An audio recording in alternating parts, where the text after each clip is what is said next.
Assalamualaikum warahmatullahi wabarakatuh. Perkenalkan, nama saya Adi Irma Aulia Fuad. Di sini saya akan mempresentasikan artikel saya yang berjudul Pendekatan Struktural menurut Teori Jonathan Kuller. Pendekatan struktural merupakan pendekatan intrinsik, yakni membicarakan karya tersebut pada unsur-unsur yang membangun karya sastra dari dalam. Diambil kesimpulan bahwa pendekatan struktural adalah suatu pendekatan dalam ilmu sastra yang cara kerjanya menganalisis unsur-unsur struktur yang membangun karya sastra dari dalam, serta mencari relevansi atau keterkaitan unsur-unsur tersebut dalam rangka mencapai kebulatan makna. Di sini studi pembahasan kami ada 3. Yang pertama adalah karakter tokoh dalam novel Kau, Aku, dan Sepucuk Angpau Merah karya Terelie. Tujuan peneliti untuk memahami karakter novel sebagai sumbangan aplikasi teori sastra, teori struktural dalam mengungkap novel Kau, Aku, dan Sepucuk Angpau Merah, dan untuk mengungkap karakter tokoh. Selanjutnya adalah Puisi Angin Maghrib Pasar Kembang karya Saifuddin Ghani. Tujuan penelitian ini untuk menjadi sumber pengalaman estetik yang pada gilirannya akan mengantarkan seseorang untuk mencapai pengalaman religius.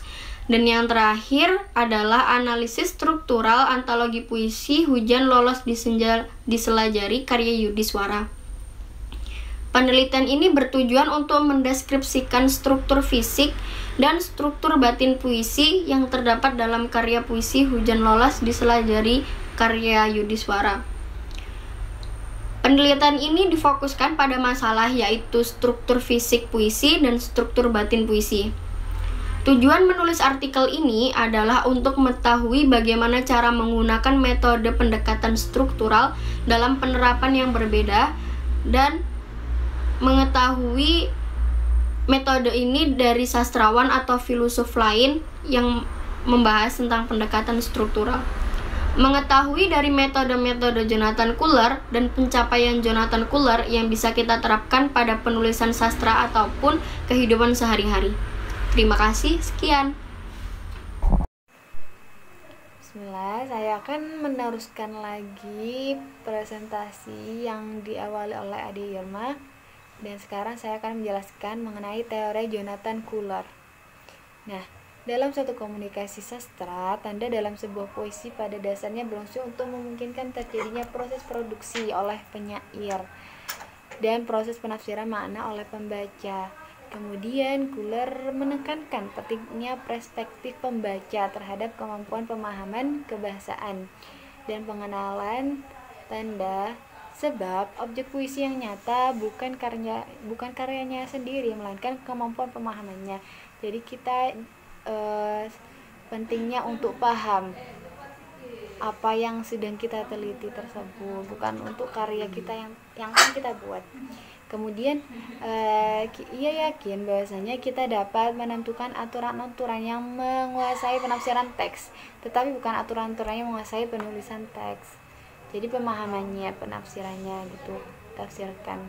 Nah, kemudian menurut Selden, Kuller itu melihat struktur tidak menurut sistem yang mendasari teks, tetapi menurut sistem yang mendasari laku penafsiran pembaca. Dalam lapangan semiotik, menurut pandangan Kuller, yang penting yaitu lapangan sistem tanda. Dalam pengertiannya ada 2. Yang pertama itu adalah penanda atau signifier atau yang menandai yang merupakan bentuk tanda, dan yang kedua adalah petanda signifit atau yang ditandai yang artinya itu yang merupakan arti kiasan, jadi kayak majas-majas gitu ya, seperti dalam puisi pada umumnya. Kemudian hubungan antara penanda tadi dan petanda, Pradopo dalam Adri itu menyebutkan ada 3 jenis, teman-teman. 3 jenis tanda pokok yang icon, indeks, dan simbol. Hubungan antara ketiga itu bersifat arbitrer berdasarkan konvensi masyarakat. Nah, Kuller juga menyebutkan bahwasanya ada beberapa aspek dalam hal tersebut. Yang pertama itu adalah religi, yang kedua itu seni, yang ketiga itu adalah strukturalisme. Nah, saya akan menjelaskan yang pertama dahulu. Yang pertama adalah religi. Religi ini maknanya adalah suatu ketentuan atau nilai-nilai agama yang tertuang dalam bentuk karya sastra, terutama puisi. Nah, aspek religi ini memberikan pengaruh yang besar dalam suatu karya sastra, karena dalam aspek ini terkandung pesan-pesan religi seperti pada judulnya tadi, religi yang sangat dibutuhkan oleh pembaca untuk meningkatkan hubungannya dengan Tuhan dan manusia yang lain. Nah, konsep dasar religi ini berbeda dengan agama. Agama lebih mengacu pada keterikatan seseorang dengan agama tertentu secara formalitas, secara diri. Sedangkan religi lebih kepada ikatan seseorang terhadap suatu religi atau agama tertentu dari sisi informalnya. Nah, seseorang dapat dikatakan tidak memiliki religiusitas yang tinggi bila praktik batinnya kering atau tidak terisi terhadap suatu agama atau religi. Dalam hal ini, religiusitas dapat dilihat dari ungkapan batin yang kemudian direfleksikan dalam tindakan yang terkait dengan religi. Jadi ini berhubungan dengan Tuhan, religi itu ya, seperti pada umumnya. Yang ketiga ini adalah seni lukis. Yang kedua, seni lukis. Seperti seni dikatakan oleh orang berikan badan kepada hal yang tidak dapat dilihat. Demikian pula puisi dan seni sastra pada umumnya mampu mengungkapkan ke dalam bahasa. Kemudian yang terakhir adalah strukturalisme. Nah, didefinisikan sebagai teori yang bertumpu pada kesadaran bahwa jika tindakan atau produksi manusia memiliki makna pasti, ada sistem yang mendasari yang memungkinkan makna ini karena ucapan hanya memiliki makna. Dalam konteks ini, sistem aturan dan konvensi yang sudah ada sebelumnya. Jadi, berhubungan dengan struktur atau susunan-susunan.